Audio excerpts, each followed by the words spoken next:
Good morning, everyone. Thank you for coming. My name is Sebastian Berger. I'm the Seoul Bureau Chief for the international news agency AFP, and I'm the President of the SFCC. We're very pleased to welcome today Minister Kang Kyung-hwa, Foreign Minister of the Republic of Korea. I'm sure you know her very well already, but I will briefly introduce her.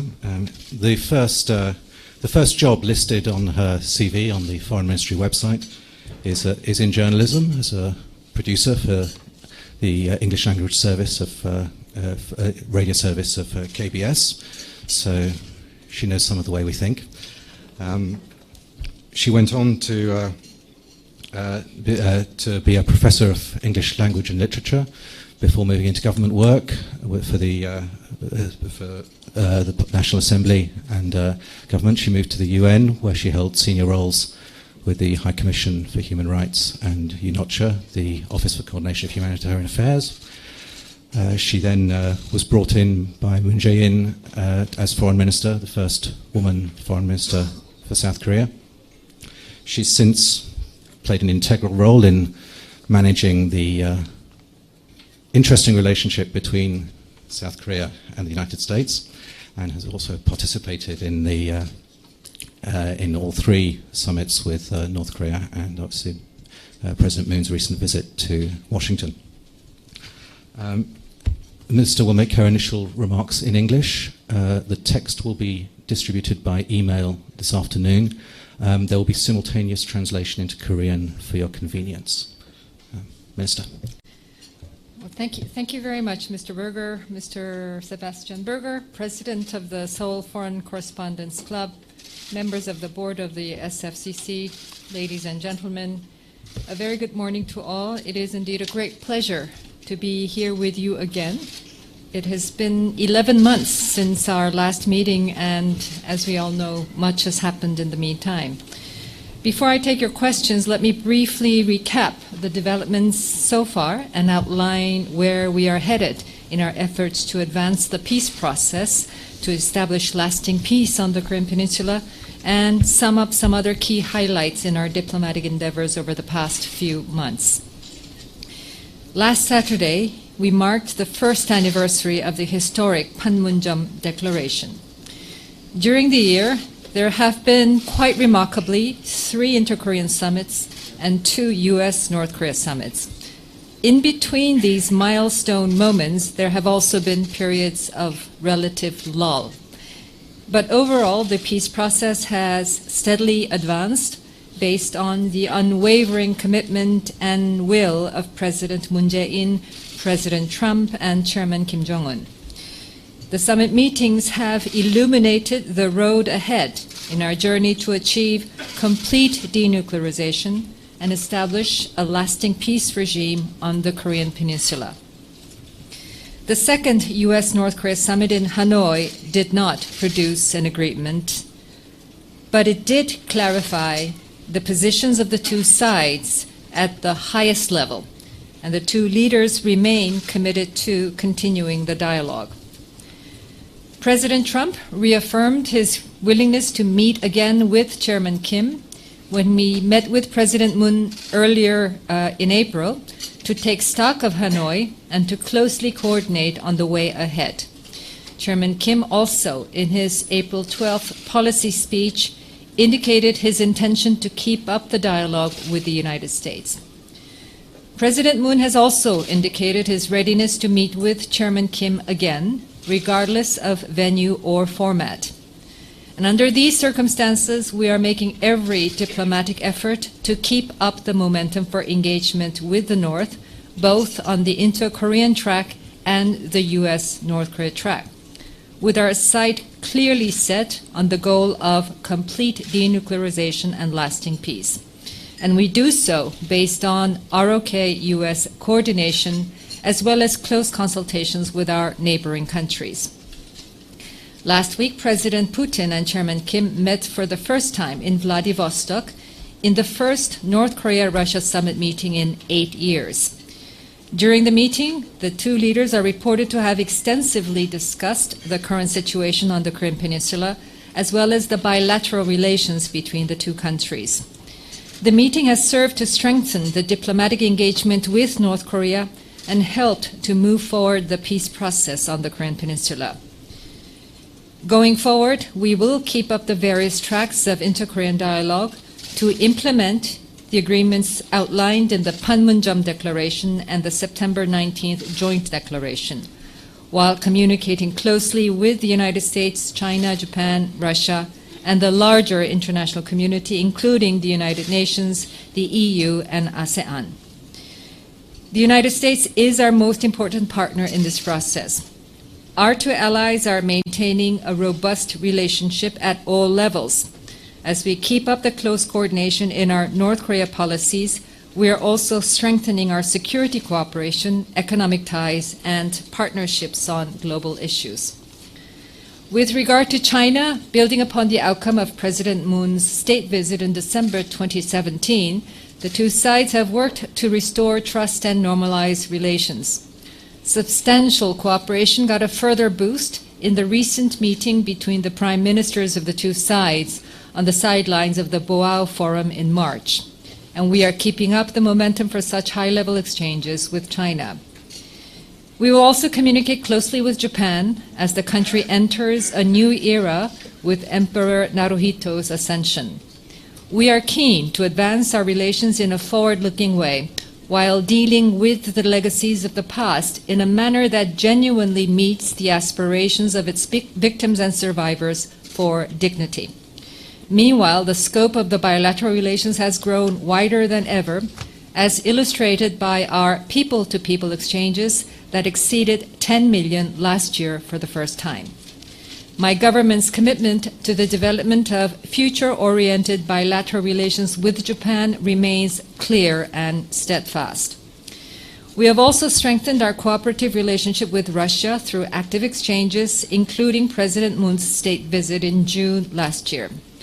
These will continue at the highest level and help promote our substantial cooperation through the 9 Bridges Action Plan in Russia's Far East region, which holds great potential for cooperative ventures for the two countries. President Moon's recent visits to Turkmenistan, Uzbekistan, and Kazakhstan also served as an excellent opportunity to rally wider support for the Korean Peninsula peace process, as well as effectively setting into high gear our new northern policy aimed at promoting co-prosperity with Central Asia, by supporting, among other things, collaborative projects in energy, plant, and other sectors. Our new Southern policy is also on track and making good progress. In particular, we hope that the 2019 ASEAN ROK Commemorative Summit, as well as the inaugural Mekong ROK Summit, which are scheduled to be held in November in Busan, will further promote and accelerate the implementation of the new policy. Next Friday marks the 2nd anniversary of President Moon's administration. For the past 2 years, we have put in hard work to end distrust and enmity and to bring about a new era of peace to the region and beyond. We will stay the course, side by side with our partners, to put the peace process that we have launched on solid tracks. Thank you very much, and I'll now take your questions. Thank you, Minister. We'll be taking questions around the table, around the room. Please limit yourselves to one question only, no multi-part questions. A lot of people are going to ask questions. Please state your name and affiliation so the Minister knows who she's talking to. I'll allow brief supplementaries as long as they're on topic to your original question. I'll go first. Minister, you referred to the goal of complete denuclearization and a journey towards it. There's been no indication of any willingness on the part of North Korea to give up its existing stock of weapons. Is peaceful coexistence with a nuclear-armed North an acceptable outcome for the government of the South Korea? Flatly, no. Our goal is complete denuclearization. Our goal is a nuclear-free Korean peninsula at permanent peace. And your comment that there has been no indication or willingness, I think that's too simplistic. The commitment to complete denuclearization has been repeatedly stated by North Korea, including by the chairman himself. And he had come to Hanoi with concrete steps. Those steps were not sufficient for the United States, but the fact that he had come with concrete proposals on action on the denuclearization track is an indication that he is willing to take action. That action only relates to, as far as I understand it, to Yongbyon, to the nuclear program. It doesn't relate, as far as we know in public, to the existing nuclear arsenal. Well, I think what happened in Hanoi, I think, is the two sides sat at the table with a different approach. The United States wanting to have a comprehensive discussion about the full picture of the North Korean nuclear missiles program, and then to talk about the package on the other side, that is corresponding measures. The chairman came simply not prepared to have that discussion. He came with his own idea, focusing on Yongbyon, and wasn't prepared to discuss the full picture. The key in engaging with North Korea and getting to the complete denuclearization is getting these actions and getting those actions implemented. So I think Yongbyon is, there are different assessments of how much weight it has in the entire nuclear program of North Korea. But however you put numbers to it, it is a very significant part. It also has a great symbolic significance in North Korea's nuclear capacity. So I wouldn't write that off. And I think the key is getting these concrete actions based upon a comprehensive discussion and a comprehensive roadmap. Okay. Bloomberg.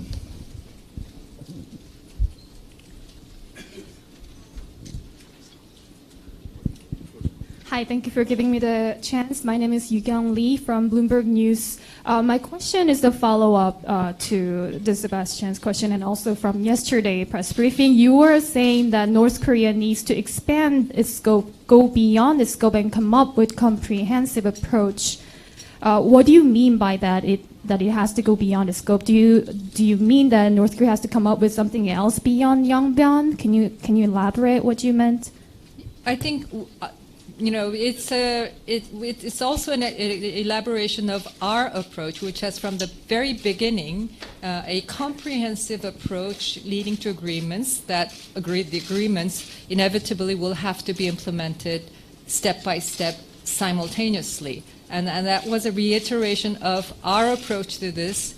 And perhaps if the North Koreans were to read meanings into it, encouraging them to also take a more comprehensive, broad view of the issues.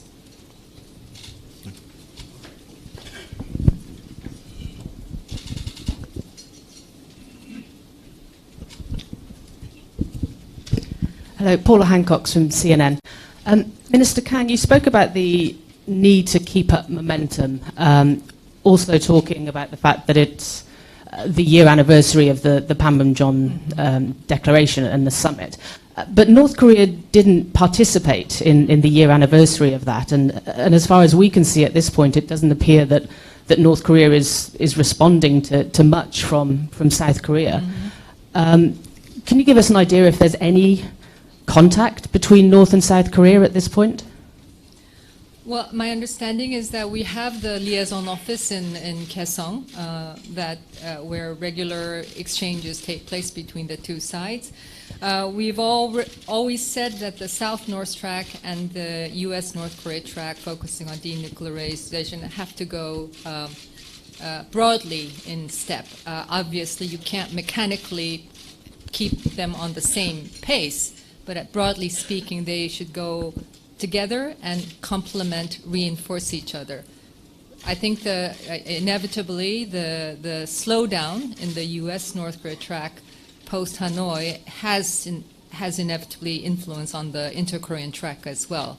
But therefore, then our hope is to revitalize the moment, strengthen the momentum on either track or both tracks. And I think this means that, at the end, it's the U.S. South Korea coordination that is driving both tracks. And we hope to have another round of very close consultations when when Mr. Began visits sometime next week.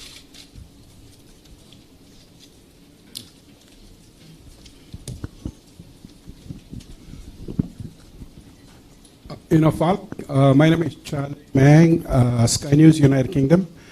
In a follow-up,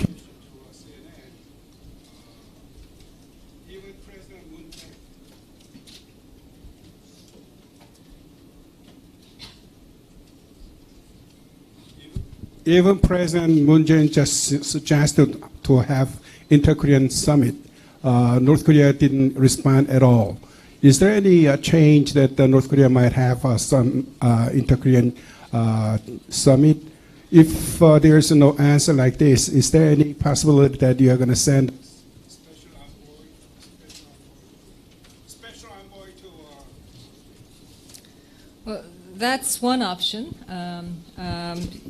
As the President has said, he remains open to a fourth meeting with the chairman, wherever and in however format.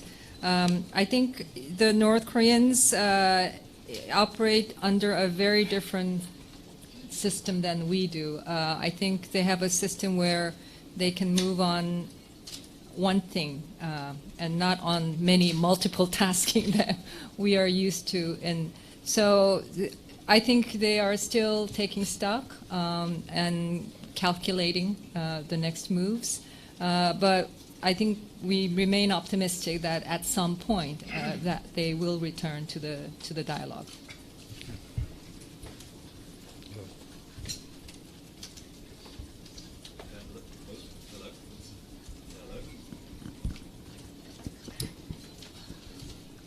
Stand up and yell. Hello, Minister Kang. Oliver Hotham from NK News. You said there's a need for more flexibility on the part of North Korea if this impasse is to be solved. Do you think there's a need for more flexibility from the United States as well on the issues of sanctions relief on this early harvest that your government has talked about? I think the sanctions issue is, we have to see it in the global context. These are not just U.S. imposed sanctions. These are the global sanctions imposed by the Security Council. So it has to be, there has to be a Security Council decision or action if this is going to change in any way.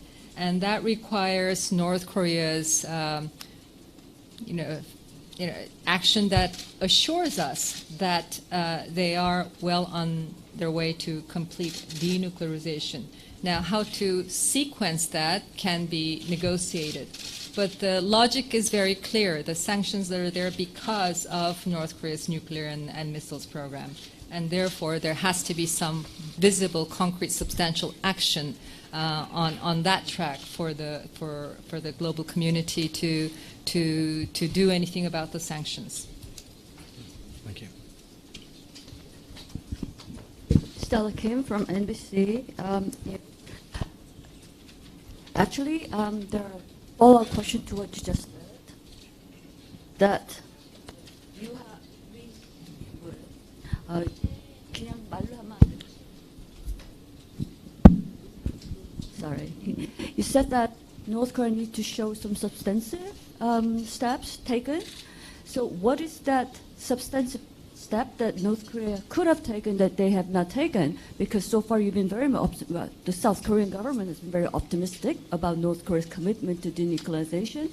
But at the same time, you're saying that North Korea is not really showing any positive and concrete actions that could assure the world that we could actually ease the sanctions. It seems a little contradictory, which leads to my original question of why do you think there is the continued sound bites that seem to suggest some discrepancy between the U.S. and South Korea regarding North Korea's commitment to denuclearization negotiations? Thank you. Well, I don't think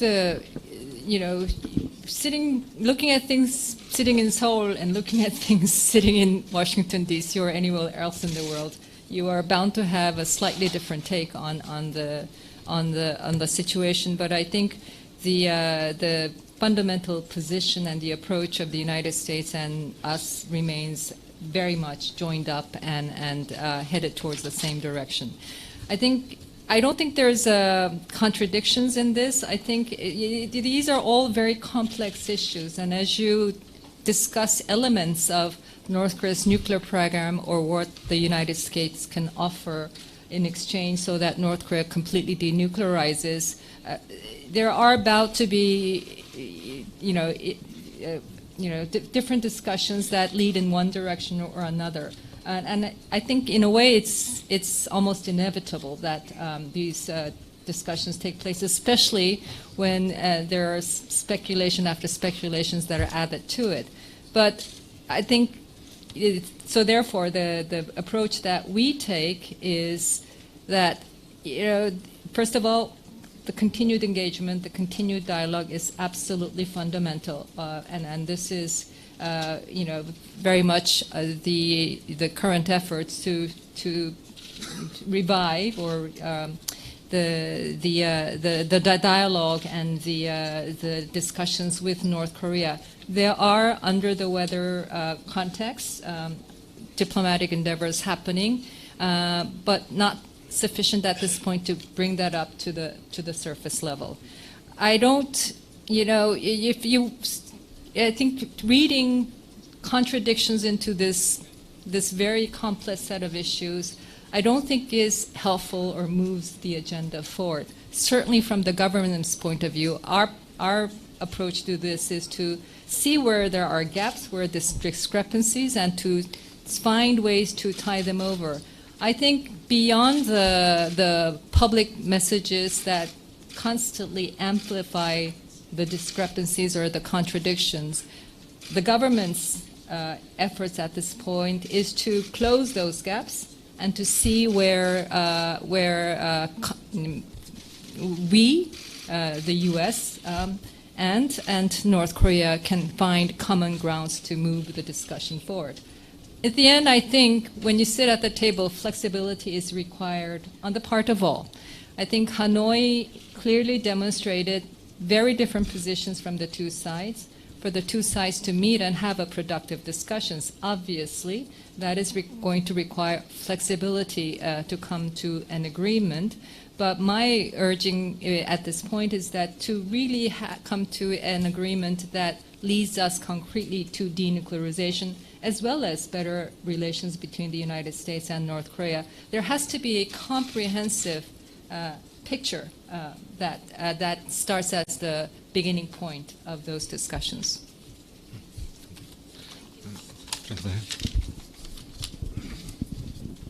저 상계신문의 쿠로다 기자입니다. 한국말로 질문하겠습니다. 어제 대통령님께서 한일 관계에 관해서 말씀하셨죠. 그때 일본이 역사 문제를 국내 정치에 이용하고 있다라고 말씀하셨는데, 장관님도 똑같은 생각이십니까? 만약 그렇다면 구체적으로 어떤 것들을 그렇다고 보시는 건지요. 일본에 있어서는 그 역사 문제를 오히려 한국이 국내 정치에 이용하고 있다라고 생각하고 있습니다. 왜냐하면 올해는 3.1 100주년이었고요. 그리고 친일 전상 같은 이야기들 연하게 나오고 있지 않습니까? 그래서 오히려 한국이 아닌가 그런 겁니다. 근데 혹시 외교부에 일본에 관한 잘못된 정보가 청와대에 전달해가지고 대통령님께서 그런 말씀하신 거 아닌가 하는 의심이 있는 겁니다. 이상입니다. 네, 대통령께서 그렇게 말씀하신 거에 대해서 제가 토를 달 상황은 아닙니다만, 대통령께서의 기본적인 의지는 정말 한일 관계를 미래지향적으로 정말 서로 협조하고 같이 나가는 이웃으로 같이 나가고 싶다 하는 그런 정말 진정한 의지를 갖고 계십니다. 그렇지만 또 과거사 문제, 특히 우리 최고 법원의 그 과거사 문제와 관련해서 판결이 있는 이 사실입니다. 그리고 그 판결 뒤에는 많은 국민들의 염원이 담겨 있습니다. 그러한 어떤 우리 국민들의 그런 상황도 또 사법부의 그 판결도 존중하면서 나가야 되는 게 정부의 입장입니다. 3.1 운동 또 임시정부 수립 100주년을 우리가 정부가 할 수 있는 모든 그 의지와 그 자원을 동원해서 그 축하하고 여러 가지 행사하는 것은 너무나도 당연한 일이라고 생각합니다. 그것을 우리 정부가 무슨 국내적으로 그 역사 문제를 이용하려고 한다. 이렇게 읽는 것이 오히려 더 정치적으로 이 사안을 보는 게 아닌가 싶습니다. 외교부로서는 이 어려운 가운데서도 양국 관계를 잘 관리하고 상황이 악화하지 않도록 그 일본 그 외무성과 수시로 소통을 하고 조율을 하고 있습니다. 외교부의 역할이 양국 관계가 어려울수록 그런 관리를 하는 것이 외교부의 역할이라고 생각을 합니다.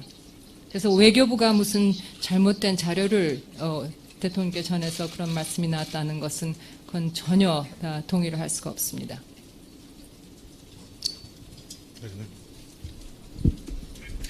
안녕하세요. 저는 홍콩 피닉스 텔레비전 김지영 기자입니다. 저는 그 중국과 관계에 대해서 질문 드리려고 하는데요. 그 한중 관계가 한 단계 더 도약하기 위해서 혹시 외교부가 좀 구체적인 플랜을 갖고 있는 게 있으면 좀 말씀을 부탁드리고요. 또 북핵 문제 해결에 있어서 중국이 어떤 역할을 수행할 수 있다라고 생각하시는지 말씀 좀 부탁드립니다. 예, 중국과는 그 대통령님의 국빈 그 방문 이후로 그 정부 대 정부 차원에서는 상당히 그 대화가 다시 활발해졌습니다.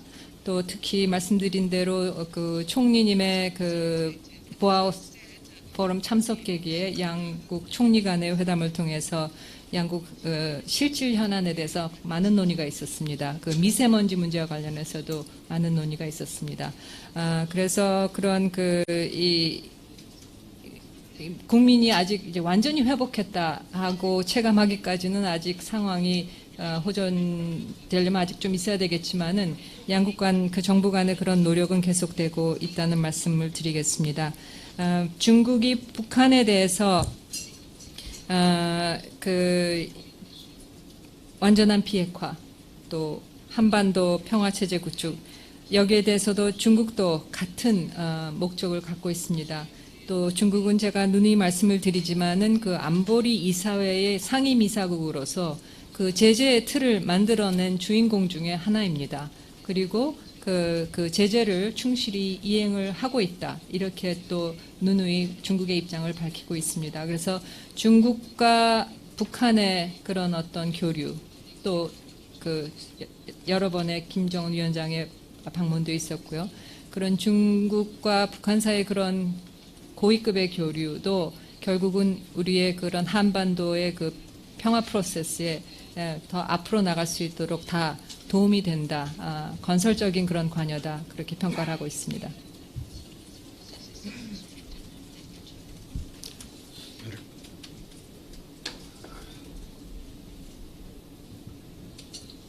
Thank you. Andrew Salmon, Asia Times. Can you hear me, Minister? Yes. Okay. I'll speak really, really loudly. Okay, I can hear Sorry. you.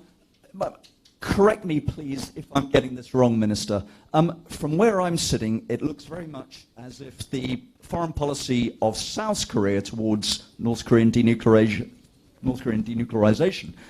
is now more in sync with that of your former Korean War adversaries, Russia, China, and North Korea, than with your one and only ally, the United States, in terms of sanction waivers and a phased process. Could you address that? And also, if that is indeed the case, or is not the case, is it not perhaps time that South Korea forged a more independent foreign policy path from that of the United States that diverges slightly in terms of North Korean sanctions, in terms of Iran, and so forth? Thank you.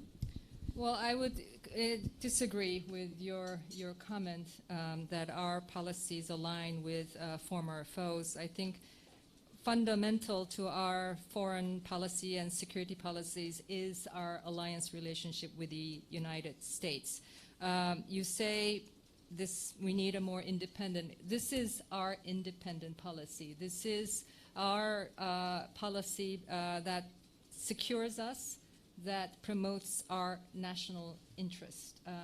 We have grown into a vibrant democracy and a thriving market economy under the protection of the alliance. So to say that somehow we need a more independent policy aside from the alliance is very much how should I say, trivializing the meaning of this alliance to our country. But of course, on concrete issues, we have very frequently different positions from the United States on a series of global issues. On some issues, we are completely in alignment. So as the alliance grows, we're into the 7th decade, there have been difficult issues, but based upon the spirit of the alliance, we have been able to come to agreement that was mutually beneficial. Our recent challenges, sometimes they're successful, sometimes not. We've not managed to get the waivers on the Iranian sanctions extended. We gave it our best efforts, but in the end, we are now having to deal with the consequences and minimizing the effect this has on our industries. But we've had a very productive negotiations on the special measures agreement, also a very productive discussions on revising the FDA. So, the alliance is not without disagreements and issues, but I think the spirit of the alliance has been that we always work towards solutions that are mutually beneficial.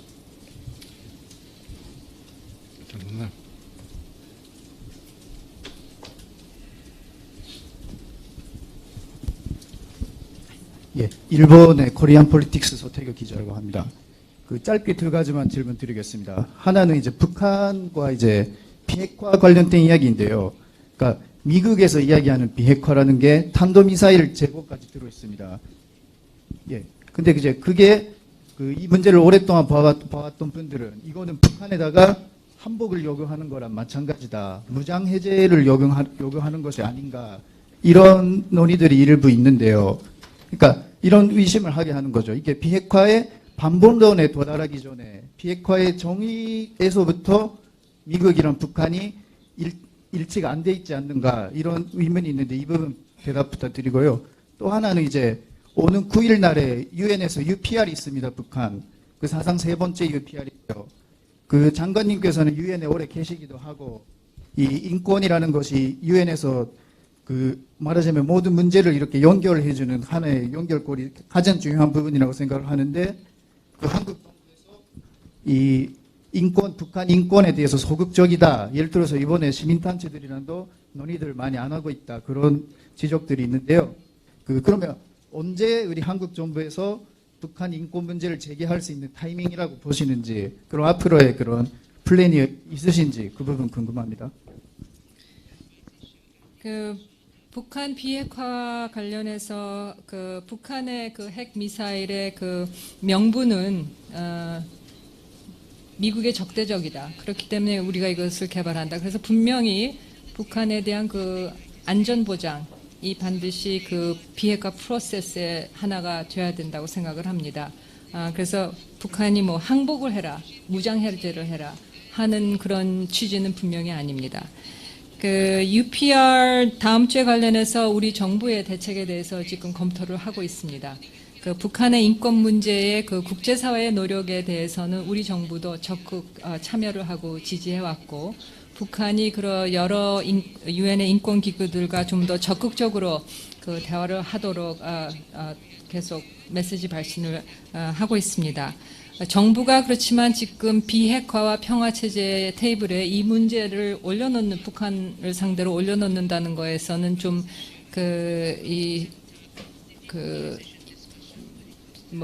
프라이어리티가 아니라고 생각을 합니다. 그렇지만 비핵화 또 평화체제를 만들어 나가는 과정에서 북한과의 관여가 더 깊어지고 또 북한이 국제사회와의 그런 어떤 교류, 개방이 더 확대가 되면서 상황이 북한 주민들의 인권 상황도 훨씬 더 호전이 되고 또 언젠가는 이 문제를 좀 더 본격적으로 논의할 때가 오리라고 생각합니다.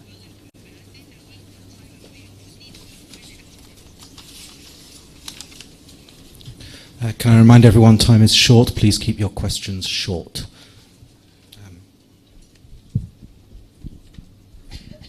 Hello, Minister. Lim Young-suk with Channel News Asia. I just want to ask about this, the breakdown in Hanoi. Was South Korea aware before the summit that the U.S. was going to go into that meeting with with what the U.S. did, because you did say that the U.S. and North Korea went in with two different approaches. They had different things in mind. Was South Korea aware of this in advance? And also, you talk about how the U.S. and South Korea wants full denuclearization, but is the process going towards that?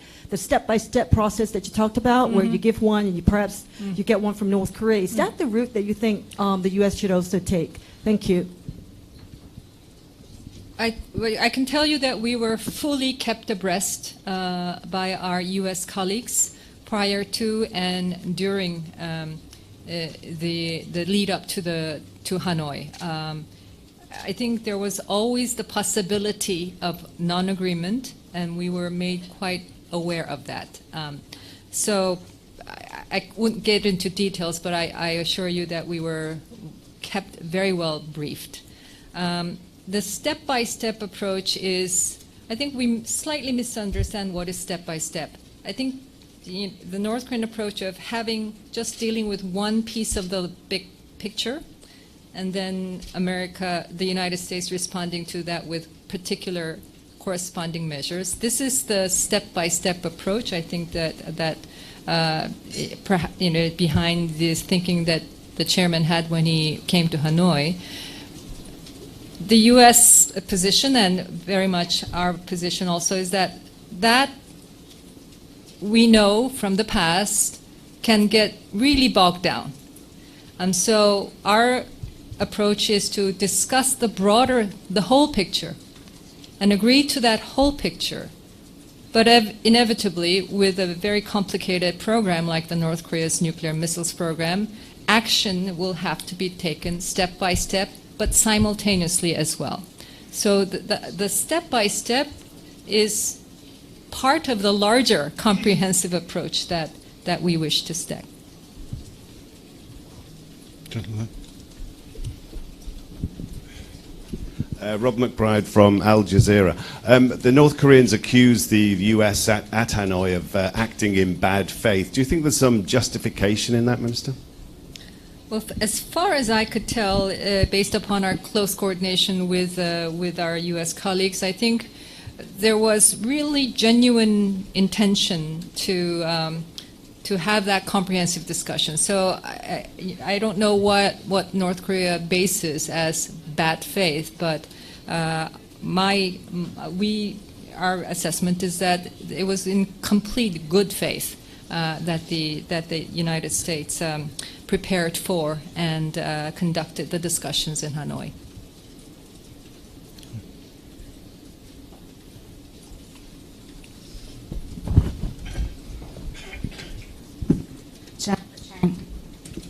Jennifer Chang from First TV. There is a growing debate now about whether South Korea should develop its own nuclear weapons or perhaps bring back the tactical nuclear weapons that the U.S. brought out of South Korea for the last time in 1992. Given the impasse in the U.S.-North Korea nuclear talks, would the Moon Jae-in administration ever consider bringing nuclear weapons back to South Korea in either of those two formats? Thank you. Not as long as I'm foreign minister, and not as long as the president is the president, I believe. Could you just say that, like in one sentence for a No, soundbite? our goal is a nuclear-free Korean peninsula. And unless we have complete denuclearization, we cannot hope to have lasting peace. Complete denuclearization is part and parcel of our aspirations towards lasting permanent peace regime.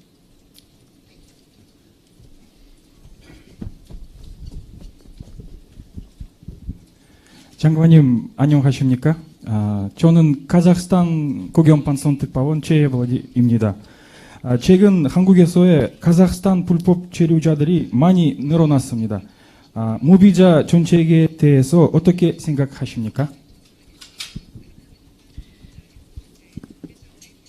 예, 카자흐스탄 요번에 대통령께서 국빈 방문을 하고 오시면서 그 사이에 많이 발전된 카자흐와의 관계를 한 단계 더 다지시고 오셨습니다. 그래서 뭐 경제 협력 면에서뿐이 아니라 여러 가지 정무적인 면에서 특히 카자흐의 그 자발적인 비핵화 경험에서도 지금 현직 대통령 또 초대 대통령과 많은 말씀을 나누고 오셨습니다. 그래서 저희가 카자흐로부터 배울 교훈이 많이 있다고 생각을 합니다.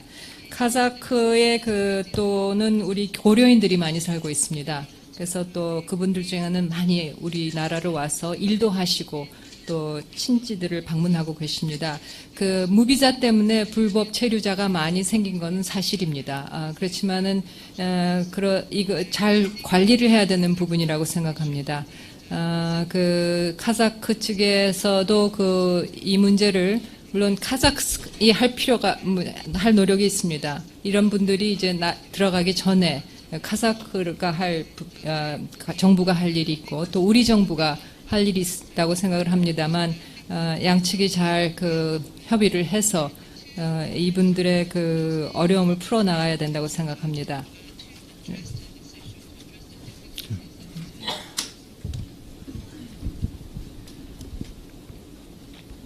예, 저 AP의 김동현 기자인데요.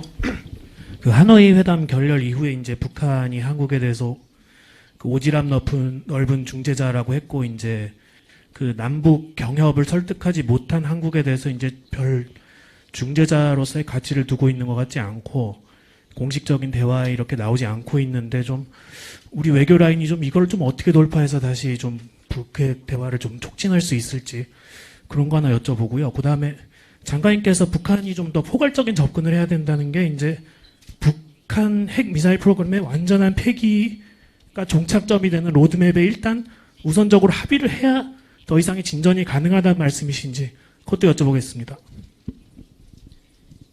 예, 여러 가지 북한의 남북 대화 또 남북 사업에 대해서 그런 북한 측의 여러 가지 멘트는 그거를 말 그대로 받아들이기보다는 북한이 지금 처한 위치에서 좀 분석을 할 필요가 있다고 생각합니다. 우리가 이런 평화 프로세스를 하는 것은 중재자는 있고 촉진자라도 있지만 하여튼 우리의 이익이 달려 있는 것이기 때문에 우리의 미래가 달려 있는 것이기 때문에 때로는 그게 중재자일 수도 있고 촉진자일 수도 있고 때로는 그 모습이 안 보일 수 있다고 생각합니다만 하나의 그런 어떤 명칭의 구애가 돼서 꼭 그걸 해야 된다 하는 것보다는 우리 정부로서는 훨씬 더 이 상황에 따라서 우리가 맞는 효과적인 역할을 하는 게 맞다고 저는 생각을 합니다. 포괄적인 핵 폐기에 대한 로드맵 분명히 있어야 된다고 생각을 합니다. 우리로서는 그것이 가능한 조속한 시일 내에 그것이 북한과 기본적으로 북미 사이의 비핵화 테이블에서 만들어지기를 기대를 합니다.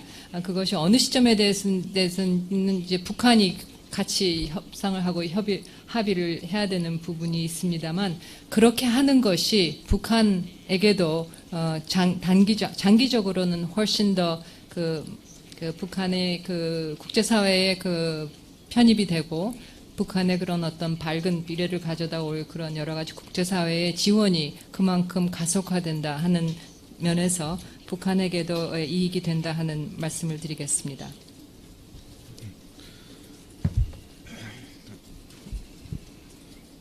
Thank you. William Geller from Voice of America. I'm wondering if you have a message for China regarding the 7 North Koreans that left North Korea and were detained. Yes, the issue of North Koreans who have fled and are trying to find their way to South Korea is a very, very sensitive one. Their safety is on the line. It also requires very delicate discussions with the host country wherever they are. So I will certainly not get into any detail about this current situation. We are well aware. We are mobilizing all of our diplomatic resources to ensure that they are safe and they do not end up being returned to North Korea involuntarily. We can squeeze maybe one or two more. 감사합니다. 유민희신문 도열입니다. 장관님께서 아까 한일 관계 답변 중에서 일본 외무성하고도 소통하고 있다고 말씀하셨는데 그럼 왜 그 일본 정부가 요청하고 있는 그 한일 정공 협정 제3조에 위한 양자 협의를 응하고 있지 않는지 그 이유를 그 좀 설명 부탁드리겠습니다. 그리고 어저께 장관님께서 그 간제 지원자 문제 해결책에 대해서 그 발표식이 조정 필요하다고 말씀하셨습니다. 그 조정을 누구하고 그 뭐 어떤 조정이 필요할지 그것도 자세한 설명 부탁드리겠습니다. 조정 앞에 말씀 다시 해주시겠어요? 그 누구란 어떤 조정을 필요할지 문장을 다시 완전히 강제 조정에 대해서 간제 지원자 문제로 그 해결책에 대해서 그 발표 시기는 그 조정이 필요하다고 어저께 말씀하실 줄 알았는데 네. 그 조정을 누구란 그 어떤 조정을 해야 될지를 설명 부탁드리겠습니다. 그 일측의 그 청구권 협정 3조 1항에 의거한 협의 요청에 대해서는 저희는 계속 지금 검토 중입니다. 안 하겠다 하는 답은 아직 안 한 상황이고요. 그렇지만 여러 가지를 고려해서 지금 국내 상황도 이 사법적인 절차 상황도 지금 계속 진전이 되고 있는 상황에서 이 동향을 쭉 지켜보면서 정부가 운영하고 있는 그 타스크포스가 있습니다. 뭐 외교부 그다음에 관련 부처들이 일주일에 한 번씩 모여서 상황을 평가하고 또 우리가 취할 수 있는 옵션들을 끊임없이 검토를 하고 분석을 하고 있습니다. 그래서 그 여러 가지 방안을 정부가 취할 수 있는 방안을 검토를 하고 있습니다만 제가 말씀드린 그 시기 발표 시기를 조절할 필요가 있다는 데 대해서는 물론 정부 내부의 그 조정이 필요한 거고요. 그다음에 그런 어떤 방안이 마련됐다 하면은 그 이후에 그 일본과 외무성을 통해서 1차적으로 그런 조정이 필요할 것이 아닌가 생각됩니다. I'm afraid that is all we have time for. It only leaves me to thank the Minister very much for coming and speaking. South Korea is a very connected country politically and economically, and it's always good to have government ministers coming and talking to the foreign media and allowing their message to be heard around the world. Thank you, Minister. Thank you very much. Thank you.